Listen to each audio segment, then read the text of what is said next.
Hey,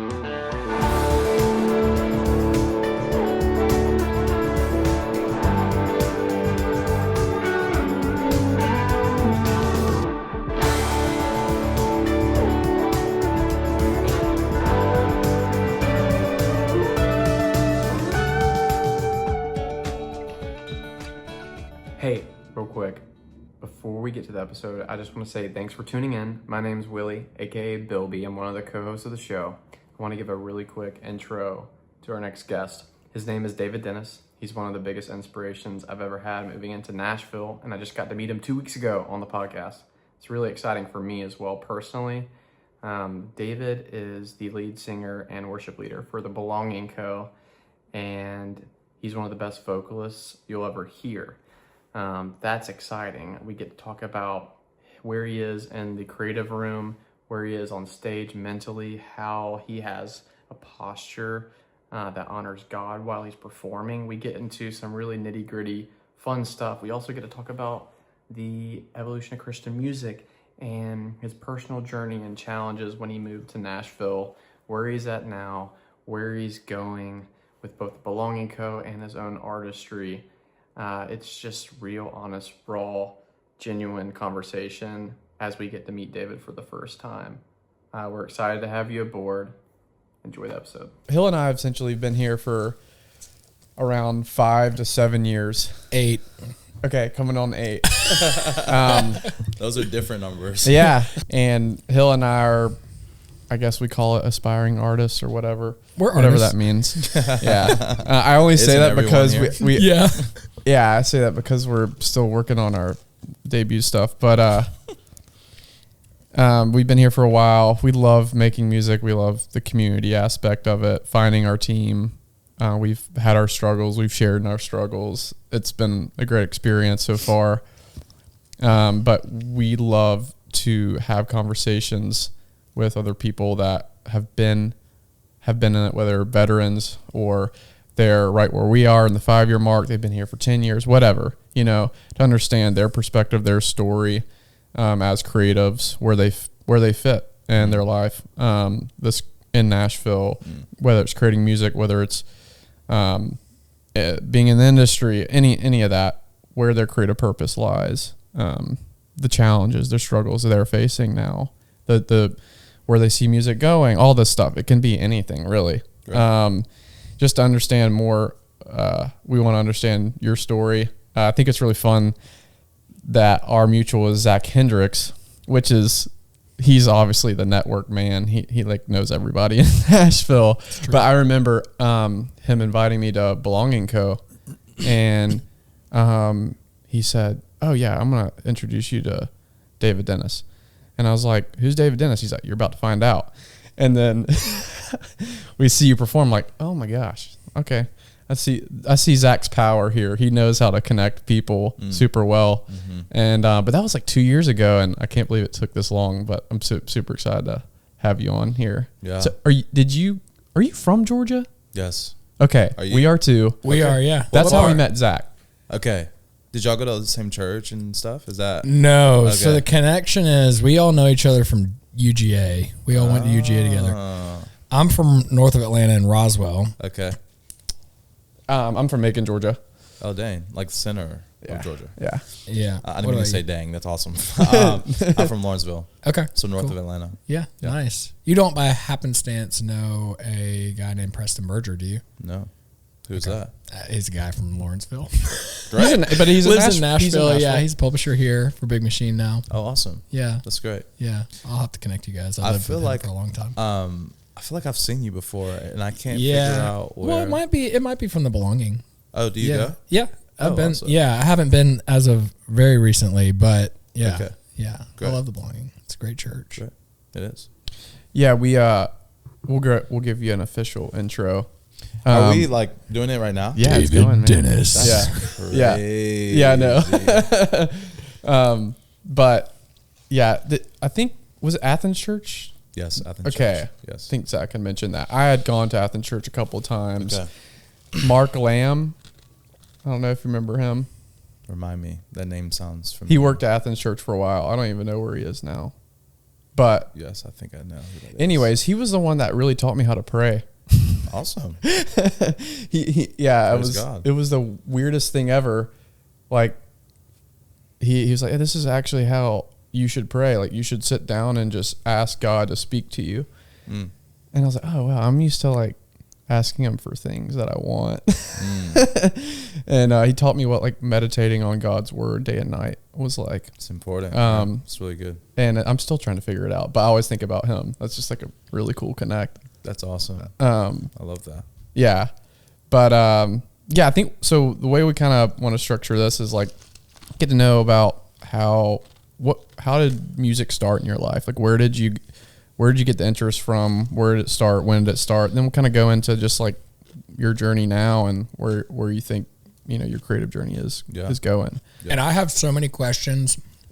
Like, you're familiar with Bethel Church? Yes. So Bethel Church had a Bethel in Atlanta. That's where kind of I grew up going. I don't know if you're familiar with all the things that have been coming out about Bethel Church. It's crazy, sad. But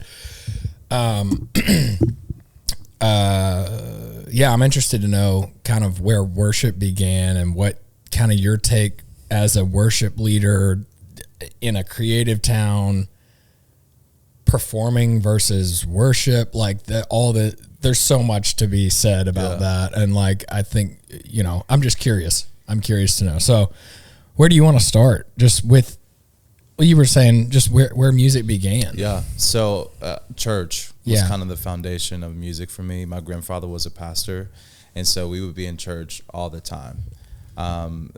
He passed away, but the church was in Jackson, Mississippi. So a lot of like my faith and music was introduced through the church.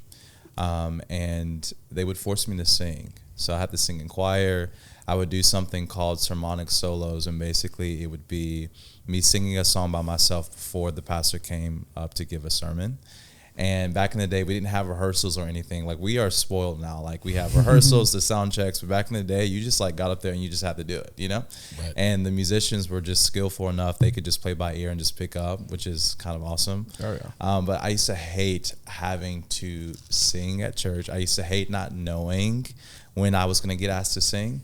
There would be times where, like, worship service would start at 11 a.m. and I would purposely be late to church just so I could avoid them asking me to sing. That's just how much I hated it. And I think it was just like being in front of people. I just didn't like, that aspect of it. But I knew I had a voice. I could sing a little something. And my family, I guess, saw something in me that I didn't realize. But I'm so grateful when I look back for that season.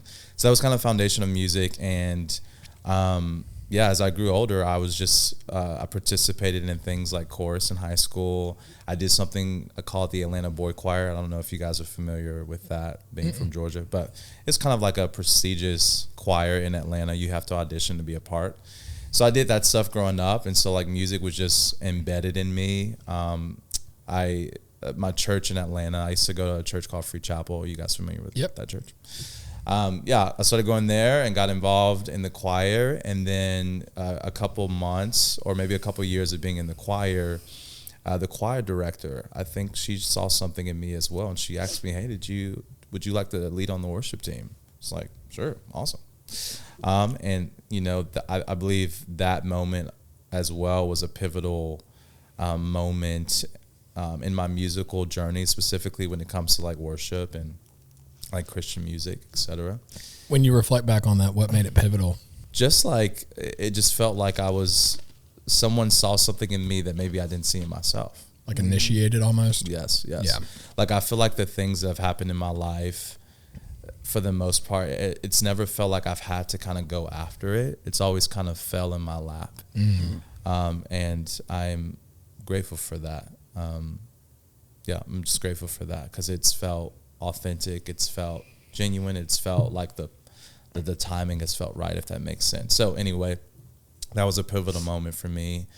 And fast forward, this is 2014, I graduate high school and I moved to Nashville and I went to Belmont. And when I was going to Belmont, I was majoring in music, of course, because that's what freaking 90% of the people that go to Belmont, they do. Yeah. It's either music business or they're doing some sort of music something. I went to Belmont. majoring in music, and the goal was at the time to be like a secular artist. I was pursuing that. Was there like a style? Kind of like Tori Kelly vibes. Okay. All right. Like Cool. the black Tori Kelly vibes, like, you know? Yeah, just kind of inspirational. And I pursued that for a little bit, and that was one of the worst years of my life. It was a very depressing time, a very stressful time. It felt like I was just trying to make something work that it wasn't me. I was trying to like fit the shoe, and my foot couldn't fit in the shoe, but I was trying to make it work type thing. So there was a lot of like tension. There was a lot of even just people in my circle at the time. They were serving as roles in my life to be helpful, but instead they were almost just cutthroat and hurtful. It wasn't helpful. It was actually hurtful. Things that were said, things they were trying to do. And I think they had great intention, but it actually it cut me. And I think some of it's still that I'm still working through today and healing from today. But it was a very hard season, and it wasn't until my sophomore year, it had got to a point where I think I was going to transfer and move back to Georgia. Like I was done being at Belmont. And just dealing with comparison, and everyone is just like trying to be the best of the best, and you just feel all of that. Sophomore year, the summer of my sophomore year, I went back to Atlanta, and I sang at Free Chapel during the summer. And I remember one Sunday I was leading on stage, and there was this sense of peace that came over me that I had never experienced before, or I hadn't experienced in a long time. And I was having this internal dialogue while leading on stage of like, Lord, what is this feeling? And essentially I felt from the Holy Spirit, he was saying, what you're doing right now is what I called you to do. And I just felt this thing of like, this is my moment to say yes to the call of God for my life. There's nothing wrong with being a secular artist, but I just think I didn't find my lane. I didn't find my place. And the Lord was like saying, I've created you to worship me. I've created you to lead my people in worship and to sing for me. And so when I made that decision to the Lord internally, it just seemed like everything changed when I went back to Belmont. It was like a complete 180.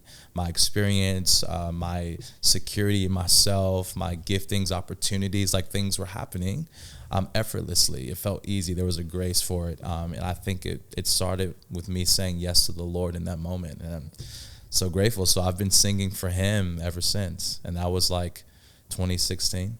Wow. Yeah.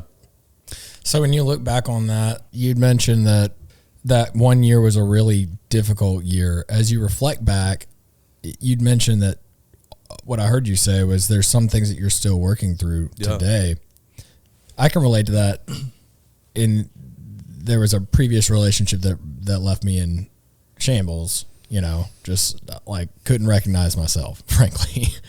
And I'm still dealing with some of that stuff, particularly like when it comes to memory. Like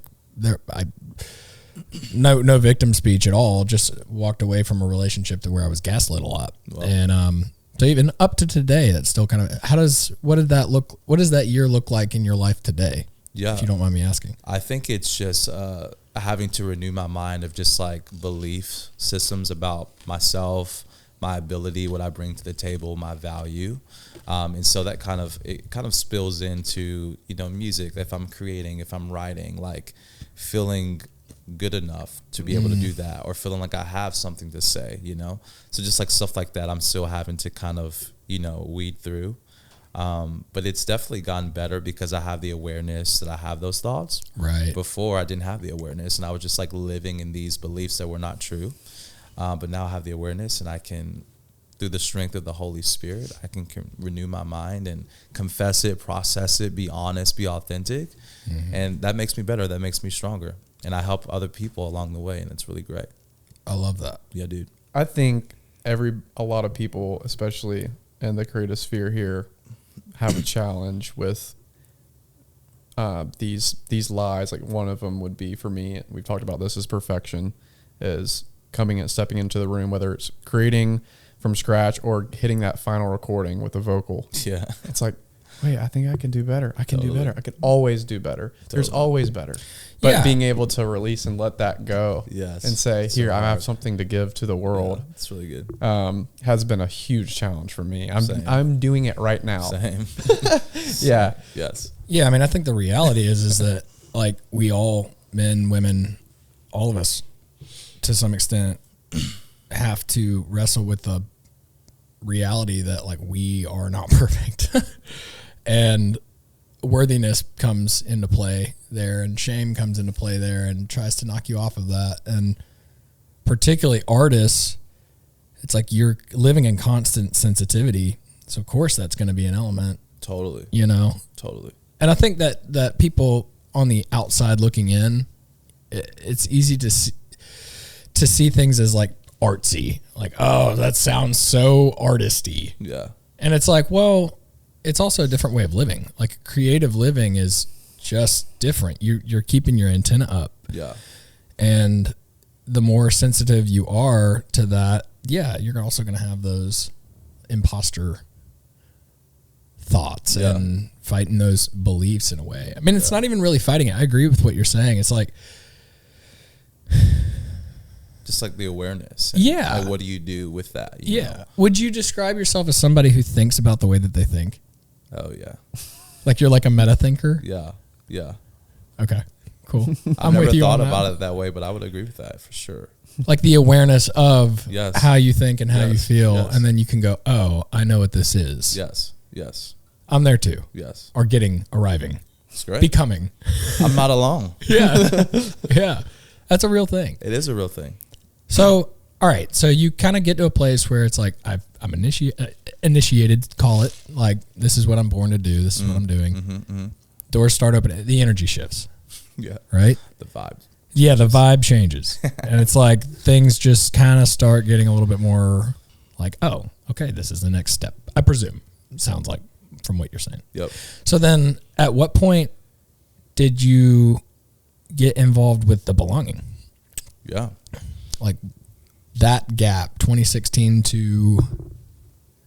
So I started working. I work at the Belonging now. Okay. I started working at the Belonging 2023. Okay. I've been going to the Belonging since around 2026, actually. When I first moved here, I didn't have a car, but the Belonging was kind of like the talk on campus on Tuesday nights. They were only having service on Tuesday nights at Rocketown. And so I was just going as a visitor.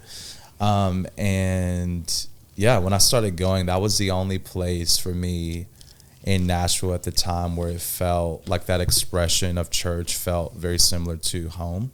Okay. And yeah, I just started going there. I started serving. And when I first started going there, I wanted to serve on the worship team so bad. This is something that I struggle with. I was like, I want to be on the stage. And I wasn't even thinking like I want to be on the stage. I just wanted to lead worship because at this time, like I loved leading worship. But I struggled because it actually took me, I think the first time I led at the Belonging was 2021, and I started going in 2026.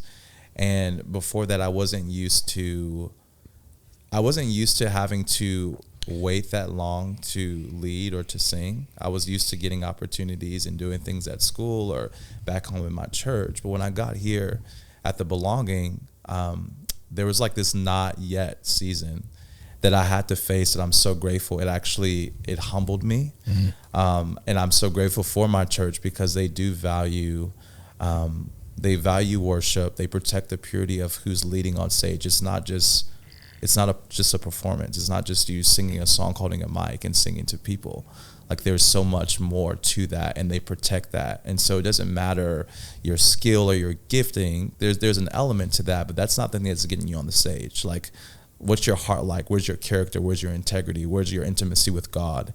And at the time I was young, I'm like, I can sing and I know how to lead worship, so put me on that stage. But no, I started serving on guest services. Mm-hmm. And those are the people, those are the greeters at the front. They're like the first people you see when they come to church. And the Lord really, he just taught me so much about his people and love and his presence through guest services. And I honestly feel like the Lord prepared me used that season to prepare me to lead in 2021. There was just something that I had to grab and to see that I would have never saw if I started on the stage early or if I started on the stage prematurely. And so I'm so grateful that he was like, I'm going to have you sit down for a couple of years and let me like grow things in you. Let me refine things in you. And then there'll come a time when it happens. And then when it happened in 2021, it was so organic. Like I said earlier, it kind of just happened, you know? I got asked. It wasn't like I had to audition or do anything. It just felt. And I like to say my worship pastor, he is very discerning. Like he just knows to follow the Spirit and knows the right time for things. I don't know how to fully explain that. I just know it's the Spirit of God in him that tells him like, oh, this is the right moment to ask this person for this or et cetera. He's really, really great at that. And I honor him for that. And so the same thing happened to me in 2021. He just kind of reached out and he was just like, hey, you know, what do you think about this? And so anyway, I started serving there singing 2021, but I started on staff in 2023. Cool. I'm the assistant worship pastor there. And so, yeah, it's been 3 years now. So that's awesome. Yeah. So when you think back, during that season, if you had gotten on stage before that, would it have been a performance? I think in some ways, yes. Like, did your ego have to go die? Yes. And it still does. Right. Yeah. But back in the day, it was like, ooh, really, really? Man, I love that answer, and it still does. Yeah. That's so good. Yeah. So how is that active? Because I would like, in contrast to a secular artist, and I'll come at this from an angle, like I grew up mowing lawns for the Third Day guys. And then you're familiar with Third Day? God of Wonders, Mac Powell, yeah, yes. Mac Powell and Freaking gang. love that song. Yeah. They're going on tour this month, actually. They're going to be in Nashville. Way. Yeah. Are you guys going? Figuring it out, maybe. Yeah, Ty's coming here for sure. We're gonna do an episode with them, bass player. But Great. yeah, I did an internship for them in high school. Oh, awesome. And it was a great internship. But I remember being backstage at one of the meet and greets, and my experience of that was, a lot of pressure on the artist because people come in and it's like this song changed my life. Like nothing out of the ordinary. Totally. That's the same between the secular artists and worship artists, but where it kind of shifted, at least me as a 17-year-old, it's like, wait, but do they see the person that's writing the music? Like, does that get lost? I don't know.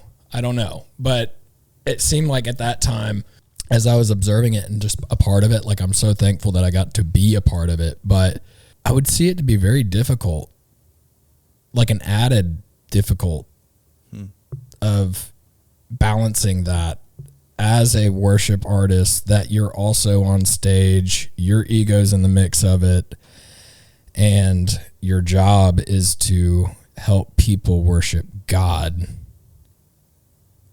You said that the church does a good job of like keeping that in check or putting boundaries. Like what's your experience of that?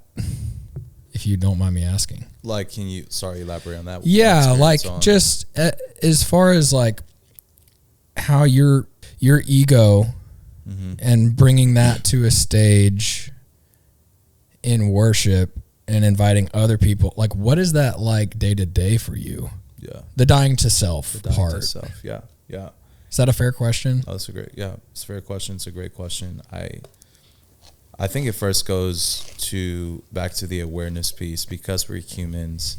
We like the encouragement. We like the affirmation. We love to be seen. We love to be known. And so I have the awareness that if I do something and people like it, or if I release a song with the church and it's getting a lot of streams, like, of course, it's going to make me feel great. It's going to puff me up. Mm-hmm. But also have the awareness, because of my intimacy with God, that I'm not meant to forget where it comes from. I have to have the awareness that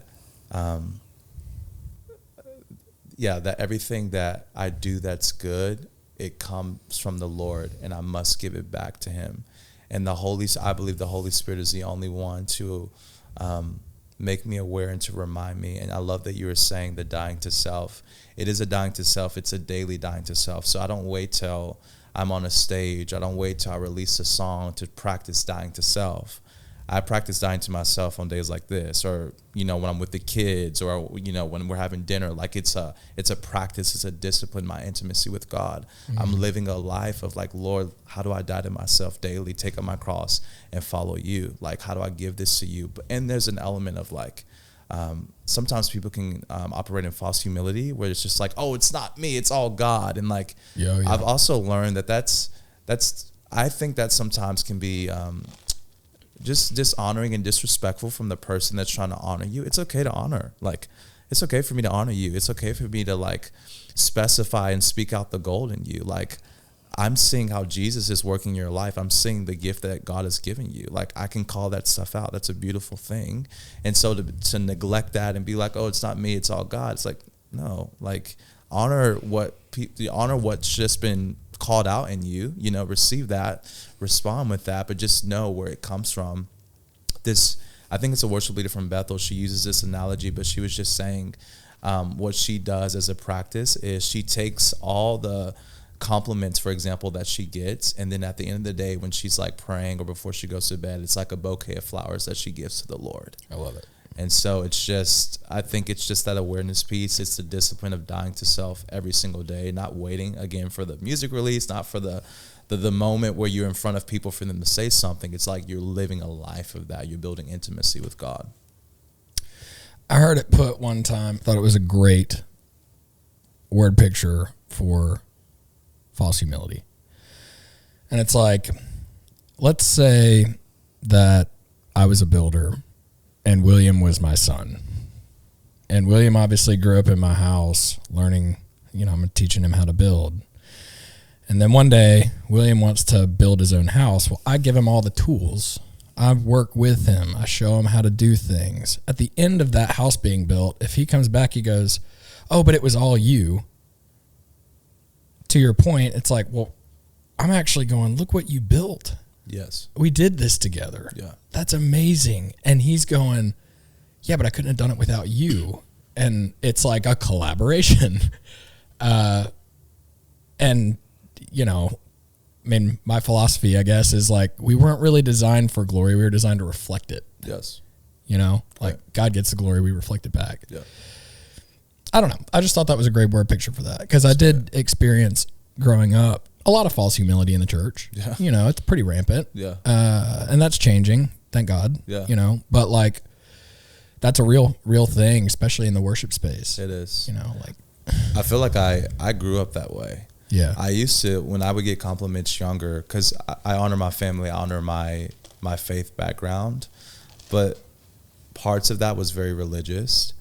And it got to a point, like, sometimes when I would talk to my family and, you know, something good happens in my life, they'll be like, you know, that wasn't you. Like, that was God. That was God. Give glory to God. Like, it's always this, I can't celebrate or live in the moment. I have to just quickly revert and just give it to the Lord. And so as a result, when people would give me maybe compliments at church after singing a sermonic solo, I didn't know how to respond. I would like cringe up and I would be like, I wouldn't look at them. I'd be like, okay, thank you. And kind of just like walk away. Like, it just felt, and I had this conviction of like, I'm not supposed to be feeling this way when someone affirms me or compliments me. I'm supposed to receive that, say thank you. Mm-hmm. And because I have the realization where it comes from, like, and it was so freeing to have that revelation, because all this time I was like, I'm not supposed to be getting compliments. Like, I don't need to take any glory. I don't want the Lord to be mad at me. Just like all that language, that's not true. It's very religious. Is it that, or is it being perceived by other people as not humble? I think in some regards, yes. But it's like, I can't control that. Right. Yeah. But yeah, I would say in some regards, yes. I bet it also becomes like a habit where it's like, it's just the same response every time, but then they're like, wait, I can receive that. Yes. And yeah, thank you. Yes, it's like, a thank you is great. Yes. I mean, we say thank you for anything else. Like, why, you know what I'm saying? Why does it have to be different for, you know? Anyway. Yeah, I get that. I get that a lot. Well, I will say, man, God has given you a voice. I've been inspired by you. I would say, I'm not going to equate myself to your voice. I can't handle that. It's too much. Too much, please. But all glory to the Lord. yes. But yeah, he's given you that. And I would say when people ask me about my music, my instrument's my voice. When I walk into the room, how am I creating melody? How am I creating a feeling, a vibe? It doesn't even matter if it's a drum beat rhythm, it's going to be with my voice. Like, that's how I see it. That's how I create. And I imagine that's how you perceive music. Maybe I'm curious about when you step into the room, what is creating a worship song like in general, but also what hat do you wear in the room, when you're with your worship team or you're by yourself? Like, what do you gravitate towards? Yeah.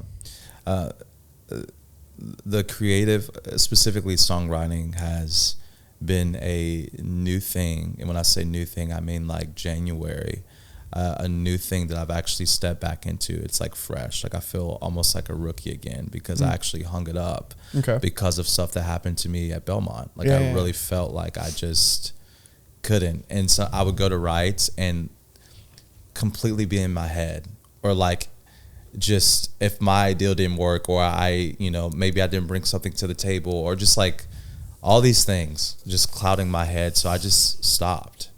And so again, January this year, I decided to get back in. I feel like the Lord gave me the green light to, like, this is your time to do it. And so in terms of, creativity in my role, and specifically worship, I really feel like it's kind of like this like pastoring vibe that I feel like I bring to the room, like overseeing what people are saying and trying to connect it theologically, and always considering,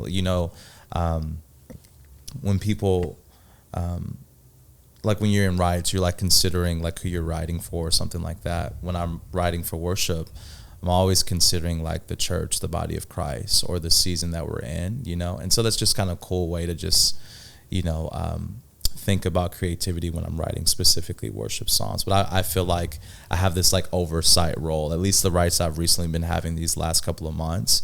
It's like this oversight, and I'm connecting the dots, and sometimes bringing ideas as well too. Like, I just said, I haven't been writing for a very long time. In that time, the Lord was doing a lot in me in the secret place. Like, I'm bringing all these insecurities, and he was doing a lot, and I'm just filling myself up with his word. I'm praying, and in that refinement, he is maturing me and giving me revelations that I can now bring to rights. And I have the revelation and the context to be able to like connect the dots, or like, oh, what about this? Or let's consider this. Or I have the mature language to share that because of what he did in this season where I felt like I was in the field. I was hidden. I was, struggling, all the things. He used that, and I believe, to prepare me for rights that I have today, if that makes sense. Yeah. It makes everything good. So in the right, would you just say that you're like, you kind of got a grasp on the emotional temperature of the room? I would say that, yeah. Yeah. Yeah. So you're tuned well. Yeah. Yeah. Yes. You do that. Yeah, I was going to say, I love seeing all the different parts connecting, because it's like a lot of times working with multiple people in a room, even 2 or 3 people in a room, there's chaos. Yeah. There can be chaos. Yes. But it's understanding from a overall message, from an arrangement, from the heartbeat. Is everybody feeling it? Like, is everybody excited? Yeah. We like to say North Star. Do we have a North Star yet? That's cool. Yeah. If it's a vibe or if it's a message, and always coming back to that North Star. Yeah. Even if we're working on other parts, like, hey, do we still got a North Star? Yeah. Okay, great. Yeah. Let's keep going. I always love that. It's just keep the vibes Yes. going is so important. So Yes. I'm aligned with you on that. I can also feel like an absolute imposter in the room because this guy, he like rips out a guitar and I'm like, all right, I'll see y'all later. I don't need to do anything. He can also just rip out a song in an hour. Come on. Sometimes. Sometimes, please. You're kind of like you're like the guy a lot of times in the room. William will be like the guy that he's present, he's observing, he's like silently back there messing with the thermostat, and just kind of sets the temperature of the room, and you kind of come in with the 10,000 foot view a lot of times. Like, you can fly into it right and be like, oh, yep, you should do this with that idea, and you're like, where did you come from? Okay, go back away. Your job really here is Yeah, done. That's good. Yeah. That's needed. Yeah. Yeah. Really good at that. Well, I have a question. Yeah. So you alluded that he like writes a lot, like he can like crank out a song in an hour. Yeah. Sometimes. Sometimes. Can you tell me, Mm-hmm. did you wake up just being able to do that? Has that been like a learned practice, a discipline? Like how are you able to do that? Is it a natural gift? I mean, I think to an extent it was a gift out of clay that like back in, started playing guitar in middle school. And then in high school, you know, I was always the person that was on YouTube watching like the B-roll from studio sessions, and every John Mayer video out there I've seen probably 6 times. That was that season of life. And I realized then it was like, oh, if I'm going to be, you know, I need to write. So I started writing crap songs, and a lot of them. I don't think I wrote a song that I was actually, the first song that I was happy with, there was one called Got You Honey, and that kind of lasted about 6 months, and I was like, I hate this song. And then there was a song called 90 Proof and Tear Stains about a guy, you know, going through a breakup, drunk on the floor kind of thing. It was the first one that, like, I would still sing it today. I like that song. That's great. But for the most part, like, no. I think some writers, you know, it's like they just write a song. Taylor Swift is a great example of that. Just bangers, you know, from the start. Yeah.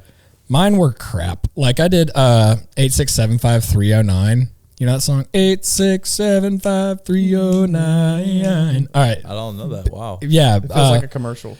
Yeah, classic song. All right. I think my first I song, live under a rock, I think. I think my first song was just that with my phone number.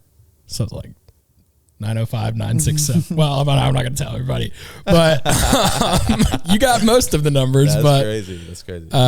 Yeah, it definitely didn't shape out that way. But as I continued to do it, that shaped out more.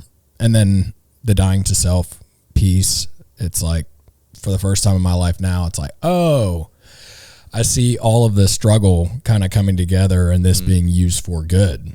Because now I'm facing my shame and working through it, and that's really freeing. The truth sets you free, you know? So now they flow. To piggyback on that too, like from what I've seen from an outsider perspective is, and what I've learned from Hill is he's taught me to be a really good listener. Oh, thank you. But also listening to myself and being aware of like what I'm telling myself, the thoughts in the sky of my mind, and being able to take that in, understand, feel it, and then say, is this true? Okay, it's true or it's not. I can write about it being true or not being true, or a combination. And I think what you do so well and how you're able to write so quickly is not only your experience and you listening to other songs and knowing what's good, but also being able to listen to yourself and turn journaling thoughts into melody, not worrying about rhyme. The rhyme will come, like all the technical stuff, but simplifying it down into, okay, I can be true to myself. I have never heard this really said this way before. So kind of going with that direction, and then leaning into your voice and your guitar skills, like just simplifying it down to where, okay, you can literally breathe the guitar. You like, you can play it so well. It's like breathing for him. And so he didn't have to think about it, you know? And so he's combining that with something he really doesn't have to think about as much anymore because he's so good at listening to himself. And then all of a sudden you like no other variables, just him, guitar, and his thoughts. Bam. Like, that's how you get it, to me. I'm in flow state right now. Yeah, flow state. Yeah, it is flow state. I'm in flow state right now. Where I like to... I may fall out of that. We'll see. Where I like to marinate, though, I don't like to go fast. Sometimes it's cool. It's nice when there's like a bonus and it's something comes out quickly, but I like more variables. You're a steak in a fast food town, brother. Yeah. I like more variables. I like getting on the computer. I like messing with samples. I like creating a vibe first. I like asking myself, okay, what does this vibe make me feel? Does it make me feel happy, energized? Is this just energized for a certain section? Yeah. Okay. If this is my favorite thing about this vibe, then what okay, now I'm going to start singing something. Oh, I like that. I like the cadence of that melody, that vocal melody. What am I saying? Yeah. What is naturally said at the end of the phrase? Okay, is this something true to me? Yeah. Then I get to, is this something true to me? So that's why it takes a little bit longer, I think. Totally. For me. But that's just like the way I love creating. And I love that. But it's different every time because if we're collaborating with different people, just different variables. Well, I like that it's different because I don't think it needs to be the same for every freaking person. Yeah. I love that. And I love how you're describing his like creative process, because I love that it just sounds like it comes from such a pure, honest place. Now. And I love that because I feel like a lot of people, they try to create within the parameters, the limitations, the rhymes, and just trying to do the technical thing. And I think sometimes you kind of strip that all away. That stuff will come later. Mm-hmm. But like, can you actually find your honest self, your authentic self, like what you want to say, how you want to express yourself? And I think sometimes that's harder to attain versus like just doing the thing, the technical thing. Does that make sense? Yeah, for sure. I mean, I think that being authentic to yourself is being honest with yourself. Yes. And then being able to face that and face it with God, not horizontally, just vertically. Yep. I mean, at the end of the day, it's me and God. Yep. Like that is the relationship, right? And then all of the other elements fall behind that. Yep. And I think the more that I live life, the more that I realize that, you know, I don't know. I grew up in a world where it's like I need to get my stuff together in order to love God. And it's like, no, actually, you just love God. And in doing that and in loving other people, the darkness flees. Yeah. You know, that's it's not that you have all your stuff together and then, Right. No, that's shame speaking. Yeah. You bring all that to him. And it's like, you can be in the middle of your darkest time and still love God and still love the people around you and show up authentically. But in that process, you also are honest with yourself. And that is where I think we begin to reflect back the glory of God.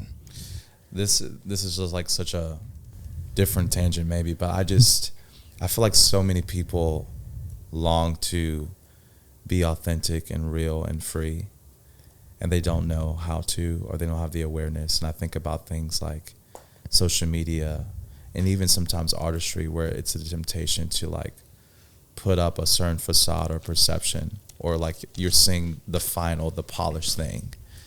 And then, you know, people don't actually get to see the journey, the story, the offstage moments.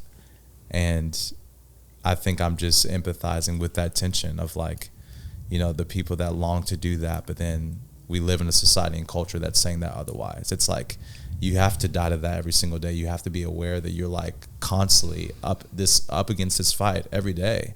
I feel that even being in Nashville, especially in the worship space, like I feel like sometimes I think our city it is like performative. It's great. But that doesn't belong in worship. So I feel that every single day, and having to like die to that, having to wrestle that and feel that tension of like, I don't want this to feel like a performance. I don't want to be performative. Yeah, there may be performative elements within this, but this is not what this is. Right. But like, I feel that being in a city, it's music city, music business, artistry, tours, shows, all the things, you know, there's so much nuance. And I feel that every single day. And I think in the same way, like people long to be free and authentic, but then they feel that rub of like, well, you know, this looks perfect. This is polished. This is this, you know? And so I don't know. How do you get settled into a creative day, like to a write? And then also, well, let's just start there. Great, man. Make it easier. Sometimes I use this like voice. It's like, hey man, how you doing, dude? I don't know why I talk like that. Anyway, yeah. So let me know if I'm answering your question. I do have like a creative rhythm because now that I'm like back into writing, I want to be disciplined. So there's one day out of the week where I have a co-write, and I'm kind of easing into it because ministry is busy, and I'm married and I have 2 under 2, so there's a lot of life going on. But anyway, I'll have a co-write once a week, and then when I'm not writing or co-writing with people, it's honestly like my time with the Lord. Like I spend time worshiping, like I'm on the keys singing to the Lord, and oftentimes ideas will come from those things, just like an overflow what my heart wants to say to the Lord, and then I use that to bring to writes. Because at least the writes I've been going to, a lot of people don't bring ideas. And so I feel like that's kind of a unique thing that I've been experiencing with worship rights, that people can put the pieces together, do the things, but a lot of people aren't bringing ideas. And so I feel like, when I'm, ministering and singing to the Lord, he'll just drop things, lines, phrases, melodies, and then I'll bring that into the co-write if it feels right. So that's kind of my rhythm of preparing for rights, if that makes sense. Yeah, absolutely. So do you typically, like, what does that look like? Well, when you're just kind of in that free land, is that you're playing a progression and then a melody will come and you start mumbling that, and then it's like, or is it like you'll start with prayer and... Yeah, it's different every time. So I may start with prayer. I may open up a psalm or Proverbs, and I just declare that out loud. I'm meditating on that. And I like playing the key of C. It's just like very easy and safe. Yeah. Retweet. Yeah. So I'm in the key. I'm in the key of white C. keys almost. only, baby. Yeah, white keys only. I usually stay in that key, and I just go. It may just like, Jesus, I love you. And I'm just like looping that until he authors something else in my heart that I want to say, It's never just playing. It's just like going in. I just kind of let him lead and guide. I don't know where you feel about this now, but for many years, as I was like learning the mechanics of songwriting, like have the rhyme book open, that kind of thing. Yeah, like I'm trying to find something that rhymes. I had to really force songs. Now I don't really even, yes, I have credit on writing my own stuff, but now it's more of like a channel. Like it just kind of, like I open up my heart, I'm aware of how I feel on something, and then really press into it. Like I'm kind of a stormy person. Mm-hmm. Yeah. Stormy person. I like that. Just like I'm a happy, joyful person, but Totally. Man, I can feel that like weight. You're good at finding something. You're very tuned to finding something that somebody hasn't said before, or they've thought about it, but they're scared to say it. Like you're really quick to like write that down. Wow. That's a common thread in a lot of your music. Thank you on this. Yeah, episode. man. How I'm you just feeling? like, Are you receiving it? I'm receiving it. Yeah. Good. Yeah. Good. Yeah. I'm receiving it. Good. Receive it. Receive it. But yeah, so I guess how do you, if that comes in the room, how do you, okay, you're writing a worship song, but also sometimes worship's not tagged the same line 10 times. It's, man, I just want to say something raw. Yeah. Like David fought with God. Like, oh yeah. Like, let's how get do into you, this. Yeah, how do you, there's some rules sometimes maybe unspoken. It's like, oh, we need to be writing this kind of song today. I assume. This is all assumptions. No, totally. I think, how do you balance that too in the church writing session? Yeah. Or how do you see yourself balancing that, given that you're kind of getting back into it? I mean, I would first say it's case by case. Yeah. It's not, one size fits all. You kind of have to discern the room, and there's a humility of like, okay, what are we writing for? So you have a conversation about that. Are we writing? Is it more of like a worship artist thing where you can kind of lean more emo and more authentic and honest, or is it just more congregational worship? I do think sometimes there's a difference when you consider worship at a church, a big gathering. Mm-hmm. It's more about, to me, it's more about adoration and honor to the Lord. You think about what we're going to be singing in heaven. Holy, holy, holy is the Lord God Almighty. Mm-hmm. Like that's what we're singing, and the song isn't changing, Right. And so when you gather as a church, you need to lean more towards vertical honor, adoration. There is a place in worship for like lament and honesty. We see it, like you mentioned, David, in the Psalms. We see that there's a place for that. But if I were to define worship, it starts with honor and adoration to the Lord. So when I'm making worship songs and considering the body of Christ, I have to consider that. And number one, above that, I need to make sure it's theologically sound. I'm not too concerned about, yes, I want it to be fresh and honest and all these things, but it's less about being clever and cool, and it's mainly about, is this theologically sound? Right. Because I think I heard a stat that it's like 95% of people get their theology from worship songs. It's not the sermon that they're hearing from the pastor. It's actually the worship song. So we have, as writers, we have to be intentional that the songs we're singing, they're biblically sound, where we're putting scripture in people's mouths. We don't need to be putting emotions and all that stuff in people's mouths. We need to put scripture in their mouths. And I'm sure it's tough to fit that into or I guess it'd be a little bit longer when it's a worship song. But even then, if you're Like repeating 12 stuff, minutes, bro. yeah, come on, give us 12. Play the chorus again. Do that. Loop that bridge Do it again. again. And then a spontaneous moment too. Yes. But like Crazy. it's important even from a sermon's perspective to establish the context of the verse or the chapter or whatever it's being written, right? What's coming, what has happened, who's writing to who, and that's so important as opposed to just like picking out verses. But then you have a song that you only have so much to say. Totally. It's hard to get all that context into one song. I'm sure that's a pretty big challenge too. It is. Yeah. I don't even know how to fix that. Okay, I have two questions. The first one is, you brought up a good point. Was there? Sorry, can I just say? Yes, one more of thing course. Just to add to that, my own personal artist stuff, I'm wanting to lean more like honest and emotion authentic, and I have a space to do that. Like as a worship artist, I can make songs to like express that side of me, and so that's why I'm saying it's case by case. You just have to consider what you're writing for. So yeah, that makes sense. That's a great clarify that. Yeah. So on that note, you bring up an interesting thing where it's like congregational worship, like helping people, God, and then there's the personal thing, and they're almost kind of two different things. Now, I think that one of them can lead to the other 100%. in both ways. Looking at the Psalms, I've noticed that the Psalms have structure, and the structure is a man desperate, not well, and then he worships through it, reminds himself who God is, and by the end he's in worship. Amen. That's like the structure of David's Psalms. Yeah. Psalm 22 comes out and says, he literally accuses God. He's like, why have you forsaken me? Yeah. Where did you go? Like, you left me, which is completely emotional talk. Yes. Honest talk. Honest, emotional talk. Yes. Not necessarily true, but honest, emotional, Yes. true. Yes. I find that a lot of times in my writing is that, like, if you just listen to some of my music, you'd be like, wow, that guy's really depressed. But, I'm not. It's stormy. Yeah, it's just stormy. But, I totally did self-claim that. But good or bad, indifferent, I don't know. It's yours, bro. Yeah, it's the cross to bear, I guess. But, like, how do you think that plays in? Because, like, okay, if we have the theological discussion, then is it theological to be mad at God?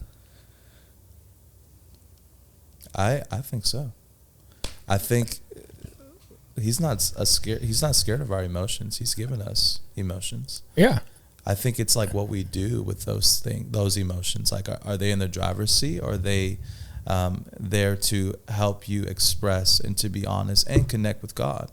Like, he's not afraid of the questions. He's not afraid of the unbelief. He's not afraid of those things. Like, he wants you to bring all of that. I love how you were saying, like, we don't have to wait to get right to approach God. We do it now. He wants it all.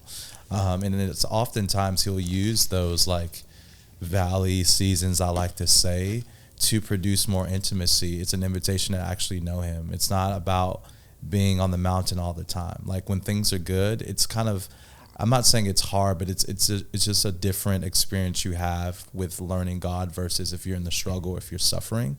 There's just, you learn about God in a different way, if that makes sense. Yeah. And so there's a beauty to that. There's a beauty in bringing your anger to God. There's a beauty with, like, coming at him like, bro, like, where you at?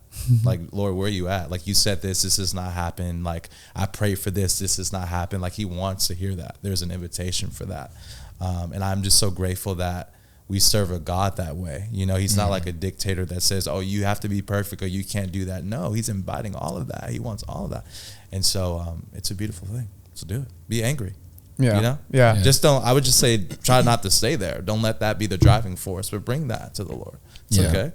I agree. So you mentioned that you're also working on, so you have the Belonging Co. church congressional, like, worship that you're a part of, and then you have your own artistry as well. Yeah. What does that look like in the next 2 years? Like, what would be your wins, or what would make you super happy from it? Your congressional worship space, but then your own your own artistry? A win would definitely be having an album and being able to travel and do like pop-up shows. I don't know if you guys know Abby Gamboa at all. I know her name though. You guys should listen to her music. She leads worship at a church, but she is like a Christian worship artist, and she makes like, her music is just so raw and refreshing, and it feels, I don't know, not that it feels, how do I explain this? Not that it feels secular, it just doesn't feel churchy. It's just honest, but it's like you hear the reverence, the purity, and the authenticity. Okay. Anyway, I just love what she inspires my artistry. And whatever she's doing, like I would love, a win would be to do what she's doing. She just had like a pop-up in LA where she's like singing in an Airstream and she has merch. But like she's singing for Jesus. Like that's stuff that I usually see in a secular space. Yep. And I love that she's in like the Christian church space that she's doing. She's just being herself. She's being authentic. And so that would be a win for me. And just making like honest, authentic songs that remind people of Jesus. That would be it. So is it the authenticity coming through and resonating through the screen? Part of that vision? Yeah. I think that's something that like every artist is dealing with. Yeah. Yeah. Like for me, very forced to sit in front of my camera and sing a song to you and be like, listen to my song, or like sing it 1,000 times or lip sync it 1,000 times. Like no, nothing wrong with it. It's just not very authentic for me. Yes. I can't. Yeah. I don't know how to. I won't. Yeah. And but like, okay, so what is content look like for worship artists in this day and age? Sorry, is that a question to me or was that rhetorical? Yeah, No, I think it's also rhetorical too. I mean, that was the perfect answer. It's probably the question he's asked. That was the perfect answer. It can be whatever you. I mean, again, you have to really define what you wanted, because again, we can't redefine what worship is. Like we just have to. So define it. Worship is, simply put, it's just love and adoration and honor to the Lord. Like that is the centrality of what worship is. I mean, we worship things, we worship people. Like consider that. Like ask yourself, what do I worship? And then replace that with God. That's what actually worship is. What you're giving your time to, your devotion. That is what worship is. And so I say that there can be different expressions of worship, but don't forget what the centrality of that. And that needs to be the thing that fuels or inspires whatever expression of worship you're trying to give. Because it's not an invitation to run rampant and just, say whatever, do whatever and call it worship. So you talk about doing like pop-ups. Yes. What you have an album, you're doing pop-up. What does that look like? Or is it, do you kind of partner with churches around the nation? Maybe it's Sundays, maybe it's not. Maybe it's like a community group or something. It's like, okay, David Dennis is leading worship at this community group on Tuesday night or Wednesday night. That's not a normal Sunday. Yeah. Is that kind of like what you're thinking too? Well, Or I do that already. Like, I'll travel, I'll get asked to like come to conferences or camps and stuff. Mm-hmm. I think the example I was using with Abby Gamboa, she was like in this big factory and had an Airstream in there. And she was singing outside of it and just had her merch set up, and they were just in this random factory. Like That's awesome. Like I love that. Like inside the factory? Inside they the parked factory. the Airstream inside the factory. I got to see that. Yeah. It is insane. That's so cool. In LA. And like, again, for like worship and Christian, like that's not really happening. And I'm not saying it has to happen that way, but something about what she's doing resonates and inspires me. And I would love to do stuff like that. So when I see a pop-up, like I want. Is that because it's kind of like, it's random, but it's also personal? It's not like this big stage. Yeah. Because you obviously, you get the production, you get the big stage. Yeah. This is not only your own music that is glorifying God, it is worship in a way, but it's also intimate. Forget the stage, forget the lights. Yes. I'm right here. And this is, you can feel me. Yes. Because like nobody's helping me out. Exactly. It's just me. That's it. And that's encouraging. No, it is. A lot of my life, I've just, I lived for people, trying to prove myself to people. So I'm just at a place of like living simple and honestly. I go to the Belonging Bay, I go to our Columbia campus, and it's just like 200 people, and there's no like big anything, and I just love it. Everyone knows who you are. You're sitting in the same seat every Sunday. Like I want to return back to simplicity. Because a lot of my life has not been simple. I've just overcompensated, trying to make everyone else happy or do what they want me to do. And I'm like, no.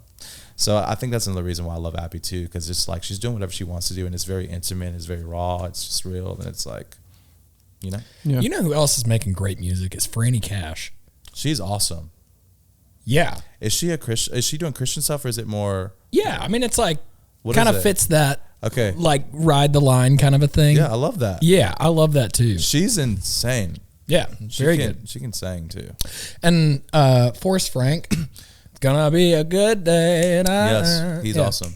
I mean, when you talk about like content, Sing, by the way. Airstream kind of stuff, like that dude's on it. Yeah. I love that. Yeah, you know, have you seen that guy?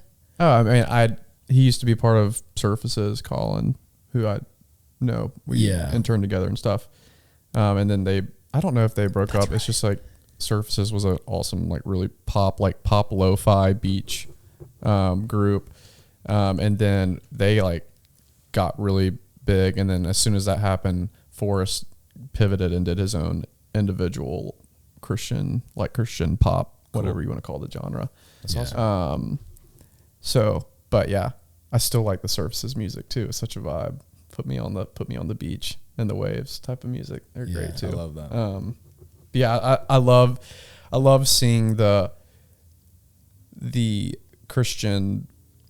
I don't want to call it CCM because it's not. It's not. It's just CCM is like in my head when that term comes up, it's like commercialized Christian music. yeah. And But even like one of the Spotify new artists of the year candidates, Alex Warren, huge pop artist. He has a lot of like spiritual and arguably Christian like themes in his music. And so where it's not worship music, it is a little bit of, I don't want to compare never mind, I was going to make a bad comparison, but it's like, it's watered down a little bit, but it's more to be pop. It's not, he's not meaning to water down like Christian themes. It's just, you can tell, he's doing something there. Totally. It's very intentional. And then you have like I think it's Josiah Queen, right? He had, I am Barabbas. I don't know that song. Sing, bro. You know that song Barabbas? No, but sing y'all- it, sing y'all it, both can sing sing. I don't it. know. I don't know the whole song, but he sings a song from Barabbas's perspective. Mm-hmm. And it's just like, man, like he's got his own thing. But it's kind of like Christian pop, but also a little bit songwritery. What was the name of the artist that did the Enneagram songs? Did you guys ever hear any of that? Oh God. There was a set of songs that one was made for each Enneagram type, Wow. and it was done so well. So well. I wanna It sounds listen like to something that. Yeah. Paul would share. Yeah. I'll find it and send it to you guys. I need to It's listen so to good. two. What's y'all's? I'm going to send what? What's y'all's Enneagram? I would listen to it too. I need somebody to take it for me. Like it's been too long. We Okay. talked about it. I mean, 3, but I don't know if it's a 3 anymore. 3. Okay. Yeah, I think when people are healthy, they kind of each one is present. Yeah. But I would probably lean most for individualist. But at my healthiest, I'm very 3 achiever I see that. minded, you know. I see that. But I think Very determined. yeah, but now, like in my walk of life, that has not been the case all the time. Like How old are you, if you mind me asking? 30. Okay. I just turned 30. Great. How old are you, bro? 30, just turned 30. Oh, We have beautiful. the What about birthday you? same month. I'm 32. I just Wait, you're kinda 32 or you're 30, I'm 30. Sorry. comma 2? I'm 30, comma. I got you. TOO. Yeah. Cool. Let's go. When is y'all's birthdays? Mine's February 16th. February 28th. That's crazy. What's yours? November 11th. November. Yeah, see, we're all right here. Veterans Day. We're all right here. We right Yeah. here. We're all The 30 conceded at club. 95. Are Yeah. you guys grieving that you're in your 30s now, or you're like, bye-bye 20s? Like, Oh, dude. I'm so excited. too. I feel, I definitely feel older, but I feel more younger than older than my 20s. And I think it's because I've just found my trail that I want to blaze Me too. in life. Yeah. And in careers, yeah. relationally. Yeah. I feel more intentional. I feel more alive. So yeah, That's great. that's where I'm at right Know now. your lane. That's great. Yeah. What about you? I would agree with that. Everything you said, I would agree. I have the most vision I've ever had. I have clarity on like what my space is, my lane is, and I'm just doing it. Yeah. Yeah. For 30 for me is like all of a sudden things came really clear, like the last 6 months, and in a really good way, where the last decade of my life I've struggled with things and been through some hard things. No more than anybody else necessarily, but unique to me. Totally. And on the verge of 30, it's like, oh, I see all this kind of coming together. I see what you're doing now. And even still, it's like, but I have no idea what you're doing. I'm just trusting you to do it. I'm just going to take the next step. The whole lantern at your feet concept, it's like, well, you only see 2 or 3 steps in front of you. So just take the next step. What is funny is, I don't know if funny is the right term, but there's a few times when Hill and I lived together, which was for 3 years. Just about. Yeah. Well, that's crazy. There are a couple times, whether it was in the kitchen or the car, where we're just like praying, God, like we don't know what we're doing, but just be there, like guide our steps. And to me, I don't want to speak for Hill, but I felt a lot more uncertain. Now we're still praying that same prayer, and it still doesn't feel like the steps are necessarily, I don't see any more than 2 steps in front of me. Mm-hmm. But there's so much more trust. Yeah. Yeah. That's and it's what's like changed. Peacefully scary. Yeah. Good. Yeah. Good. Yeah. I mean, I love that. I think that's intentional from the Lord. Like, he's not going to show you the whole like staircase per se. Yeah. He's just going to do one step at a time, because it keeps you in that like trust. Yeah. That trust thing with him, that dependency thing, Yeah. which is where he wants us. I love that. Yeah. And I want to write about that. Like the songs that I'm about to release are very, they're just secular. They're kind of like love songs. Love and one's a little bit more ambiguous and a question of the times and humanity. But I'm starting So to think good. about more existential in my songs a little bit. Maybe worship, but maybe also a little bit more, like I talked about Alex Warren, but even a little bit more dialed into God. Want to write? Yeah, like that. Want to write? Yeah, yeah, I do, and You it's guys not. can write after this. Yeah, It's true. and but even not just one song. I want to target a few like songs, whether it's an EP or something, between that and an album that has that common thread. I'm starting to, my mind's working. I'm asking a lot of questions that I'm ready to wrestle with in my quiet time, but also like in song too, and hopefully find the truth too and put that in the song. Not to make it preachy, but I'm ready for that. I'm ready for that challenge. That's good. What's your favorite record? Yeah, what are you inspired by? Yeah, like give me a couple records. Just a few things. Yeah, a few. That was great. I feel like I'm weird. Okay, Because perfect. I'm not really like a music junkie like that. Neither am I. Yes, you are. No? All right. We'll Yes, get to you are. that. I We'll get feel to like that. You're a music junkie. Well, no. I'm actually one of those people that doesn't listen to a lot of music. Same. I first got the freedom to feel that way. I heard Eddie Van Halen put it. He's like, "Yeah, I don't listen to music." Somebody was like, "Who do you listen to get inspired?" He's like, "I don't." It's like Eddie Van Halen. You're like, really? He's like, "No, I just make it." And I was like, "Those are my keys. That's what I needed. I just feel make same, music." yes. Yeah. I mean, that's me. I don't really have an answer for you. I mean, I'm Yeah. inspired by Abby Gimbo right now, but that's it. Like, Was there any music that like you grew up on? It takes you back. I mean, obviously the church mean, music and everything. That, oh yeah, but I was listening like R&B, Chris Brown. Y'all know like Monica, Brandy. Y'all know those cats? Do y'all know? I know Brandy. You know Brandy? Mm-hmm. Okay. All right. Couldn't name any songs by Brandy, Okay, but great. Anyway, yeah, Neo, like Drake. I was eating it up. right. I love that stuff. John Legend was a big inspiration for me in high school. Yeah. Wasn't he like at KPMG? John Legend? Yeah, no, I that's think- John Summit. It's a DJ. That's crazy. No, I think John Legend also was a maybe. consultant. Okay, No, maybe. that's crazy. Like a Big Four consultant. I did not know that. Or Boston Consulting Group or something. That's wild. That's wild. Yeah. Anyway, that's the T. Yeah, I can see that. I can see that in your voice for sure. You can. Yeah. Interesting. Because I think for me, to answer the question, how do I get creatively inspired? It's always with my voice. Am I actively in tune with my voice? I do like to mimic other vocal artists, but make sure I'm coming back to my own. That's It's how I great. learn. It's That's like a you were great talking learn. about, Yeah, you were doing great teacher. Tori Kelly stuff. Like, Yeah. how do you Yes. get her runs to be so smooth, right? And she's like on the one end of the spectrum where it's like sometimes you could argue that she's running too much, but like that's an art. That's, Sorry, Tori. Yeah, We love you. yeah, we do. But just learning that, like the mechanics, Yeah. and then the tone, and there's just so much that comes to with a voice, just like any other instrument. Yeah.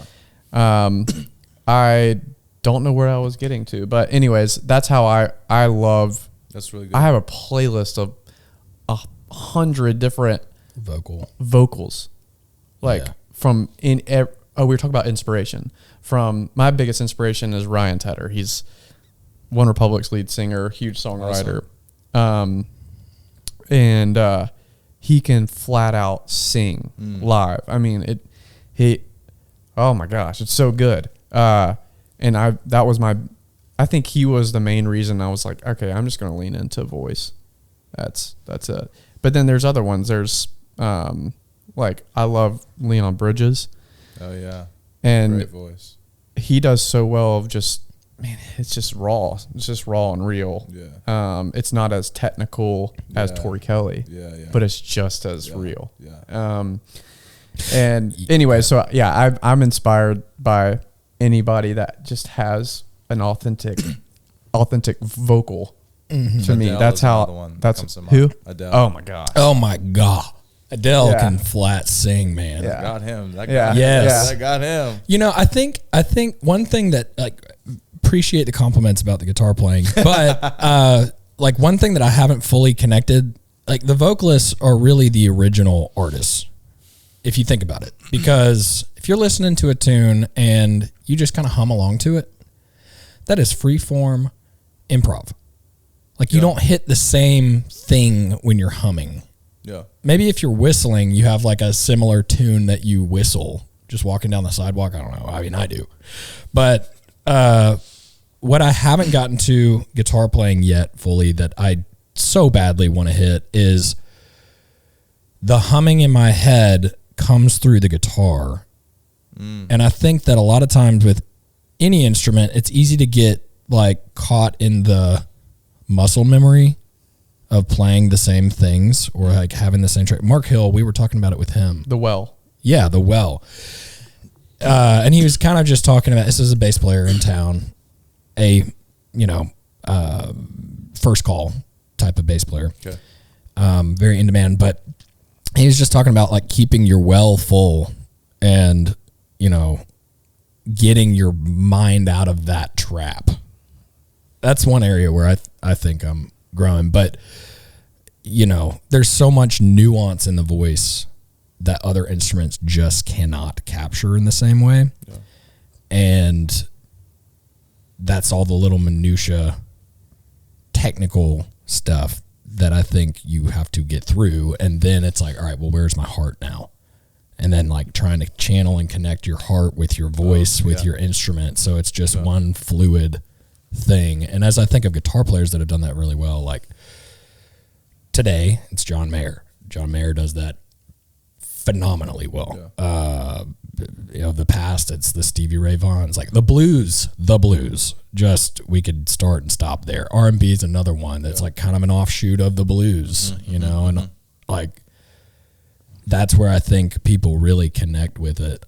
That's something that I'm learning, trying to get to. Yeah. Yeah. What about you? Like with the project that is coming down the pike, do you have like a vision of what you want it to sound like sonically, what it delivers like? Is that clear yet, or is it kind of beginning stages of that? Yeah, very much in the beginning stages. There's a part of me that I do want it to sound very, I keep saying intimate and raw, like I do. Like, I want my vocal to lean more airy. I want there to be like minimal instrumentation. Like, I want to just feel like when people are listening to it, we're just in a living room and we're singing to the Lord. So, do you hear like Will Reagan, early Will Reagan kind of a vibe? House Fires kind of a vibe? As far as like the simplicity and I guess the intimacy of that, but I think his stuff in terms of like progressions in music, I would say is a little bit more simple than what I have in mind. Yeah. Like I think musicality, there's a little bit more complexity with like the progression in chords, but it's still like simple and raw like his music, if that makes sense. Yeah. And like a little bit more feel, because I have that in me, like the gospel R&B. So hearing that like soulful voice, but the airiness of intimacy, and then some of that in the chords and the sounds that are being played, if that makes sense. So yeah. Do you already have a dream team of? Oh wow, The Gamboa Brothers. They are insane. If they could produce my music, if you guys are if you hear this, like, please produce my music. Please hit me up. Oh, we're gonna capture that and send it to them. Please do. Like, I don't know if it'll that do would anything, be that would be a dream. They're bringing something to the worship space that is just like such a blessing. I'm gonna look into that. They are insane. Listen to "There Goes That Man." Okay, I will. That's the one I that just John Mayer reposted. pulled her up on Spotify, and so I followed her. I actually, one of my best friends, Michael Eugene, he's a worship leader, but he's kind of right now, he just moved, and he's now in Philadelphia, but he's been all over the place, and he's my go-to. Like, we send worship songs like back and forth like all the time. Cool. And so I just texted him. I was like, Abby? He's like, yes, I do. He's like, not personally, but he immediately got back to me. I like him. So he's my like validation check. So yeah, she's not insane. that I don't trust you at all. Are you saying you don't trust me? I'm not gonna lie. I'm not gonna lead you astray. I got you. Have you ever listened to Jason Upton? No, but I know who that is. Oh, gosh, man, y'all giving me all these new artists. Jason Upton, should check it out. It's got some really good stripped down, just raw music, well written.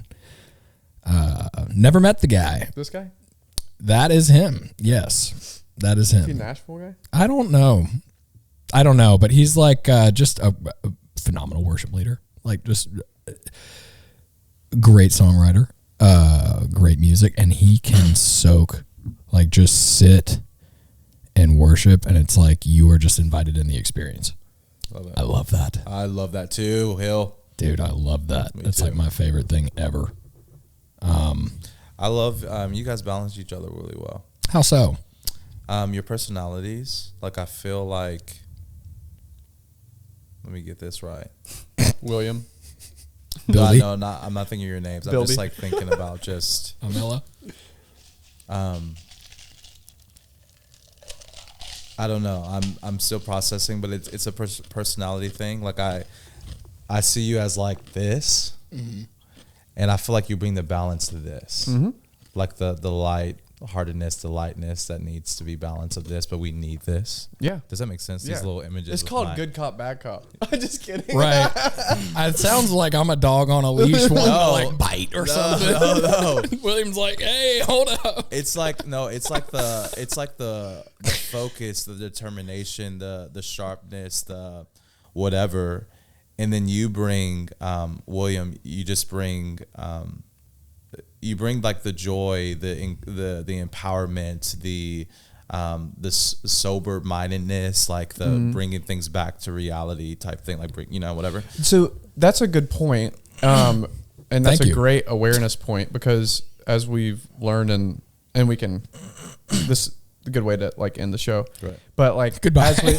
no, it's good. But as we've started this podcast, we are so much more intentional about how it's going, like not only who we're having on and the vision, but also just the conversation itself, who we are in the conversation types. How do people like to communicate. A lot of people like to stick to one story for a long time. That's kind of like me. I like kind of seeing the whole story and thread. But sometimes a lot of people like ADD conversations. Like, oh, you said this, let me show you this. Like, there's energy in that too. So like finding that balance in what you like in communication, but also in like our communication as well, is something we're still trying to figure out on the show. And then it's okay if it goes ADD off the wall. Did he just say I was ADD? No. I think he kind of did, man. No, because in a way you are direct. You're direct, and you're like following up on a thread. I think what he's saying, I also think we balance that out. We kind of switch roles too, where it's like, okay, you were direct for a second. Oh, I'm going to follow up on something because that made me think of a tangent, and then vice versa. I can be direct too. It's just in a different way though. Yeah. But go back and listen to Monroe's episode number 1, and it would be completely different. Like, I think with an artist, like if you're putting music out, you get confident with that. If you're talking and you kind of discover your voice in it, and we're shooting for authenticity, actually I was talking to Evans about it, my younger brother, because I listened back to one episode and was like, never do that again. Seriously, like it was like, whoa, that's weird listening to yourself back. It's one thing to hear yourself sing, which takes a second to get used to. It's like hearing your voice. You know when you like hear your own voice on a voicemail, and it's like weird. Turn it off. Yeah, I've gotten used to it now. Good, but not me. Definitely not on a podcast. Like I should not watch my videos back. But what I do see happening is, to your point, at this point, it's kind of like, oh, I know what I sound like now. Like I know where we kind of interplay, which is cool. Yeah, it's Get a those journey. reps in. Yeah. You know what I'm learning too is, and I'm still figuring it out. I say a lot. When you speak or whenever a guest speaks, I say yeah, just in filler. It's like what does yeah mean? That's just not. It's not good enough. Just I'd rather have silence. Let the silence speak, just like in music, you know? Okay. And I do that a lot. Also, I just need to be a little bit more silent myself when I speak. Like think a little bit more, not just speak to speak. Yeah. Even if it means 3 seconds go by. That's when really I'm good. thinking. That's really okay. Good. That's like, so good. It's clear. So that's something good. I'm working on. Just Yeah. stuff like that. But Same. I Really wouldn't good. think about that No, same. if we weren't doing the podcast. Right. No, that's really good. I bet you think about that on the stage. I do. And it just in my From- life in general, though. Yeah. But have you guys read Ruthless Elimination of Hurry by John Michael Homer? Mm-mm. He literally just like talks about like living a slow, quiet life. And he used the example of like being present with what you're saying and taking your time when you speak and taking pauses and silences. You don't have to like, word vomit everything or just speak so fast or just whatever. Just like take your time. Because we live in such a fast-paced society and culture, and everything is like so fast and da-da-da. You have to always have something to say or fill the space. You can't sit in silence; it's so awkward. Like You do that super well, man. You're very present. Yeah, you're Wow. you're very present. Yeah, present, and like you have a weight to you. It's really cool. You don't speak out of turn. You don't have filler words. Oh, that's encouraging. Yeah. Yeah, and you also don't. I mean. He's thinking. I think if you live in the past, then you're living either under guilt or shame. Like if you're living there. Yeah. If you're living in the future, well, that's anxiety. Yeah. If you're really present, Good. it's slow. Good. You know what I mean? Good. Like you can look somebody in the eyes, and that's the only thing that matters in that moment. Yeah. And that is felt. Good. You know what I mean? Good. Yeah. Do you agree with that? I totally agree with that. You do that well. Thank you. You're in the moment. Yes. Thank I you. noticed that like when Zach gave me your number, and I texted you, and then I got an audio message back, and I was like, okay, we're gonna have a good podcast. Yeah, I hate texting. I hate it. Yeah. And I'm lazy, so I'm just like, I'm going to send an audio message to everyone because I'm in the car. This is the time to do it. Because when I get home and I'm with my family, It's off. the phone is away. That's great. Yeah. That's good. So I have one question, I guess, to round this out. You had mentioned a little bit earlier, kind of this place in time, you know, the worship culture. You were just speaking as to like writing something that takes the temperature of that.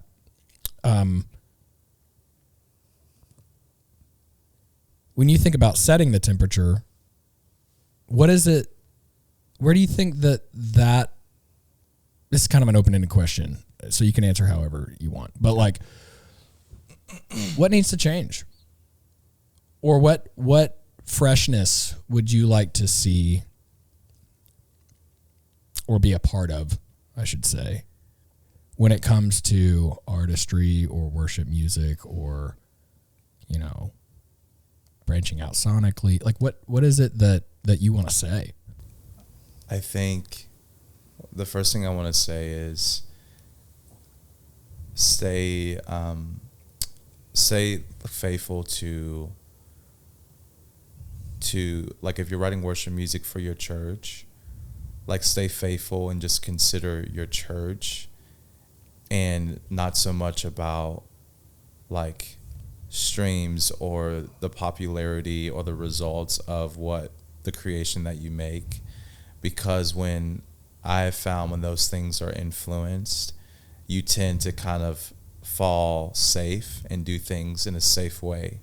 And you don't want to maybe use specific words because you're afraid that maybe the church at large won't use that song, or you're afraid to step out and use a different progression because the church at large, maybe they don't feel comfortable playing that progression, or they don't have the musicianship or the skill to do that.